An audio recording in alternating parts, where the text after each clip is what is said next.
Hello everyone, চলে এসেছি রবিবারের রান্না নিয়ে। এখানে আমি মশলা কষাচ্ছি। আজকে রান্না করব আমি খাসির মাংস।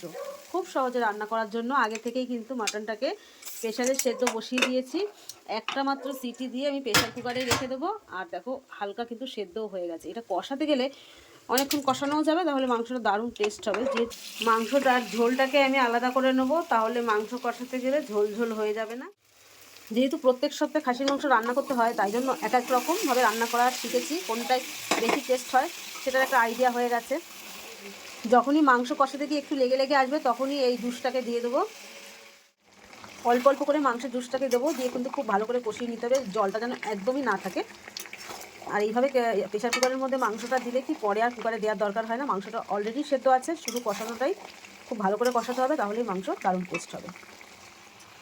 দেখো মাংসের থেকে সমস্ত ঝোল শুকিয়ে ফেলেছি একদম। এখন এই বাদবাকি মটনের জুসটাকে দিয়ে দেবো। আর মাংস আজকে কিন্তু আলু দিইনি, এই যে এই জুসটাকে দিয়ে দিলাম। জল দেওয়ার পরে মাংসটাকে এখন ফুটতে দেবো। নামানোর আগে গরম মশলা দিলেই কিন্তু খাসির মাংস খুবই অল্প সময়ে রেডি।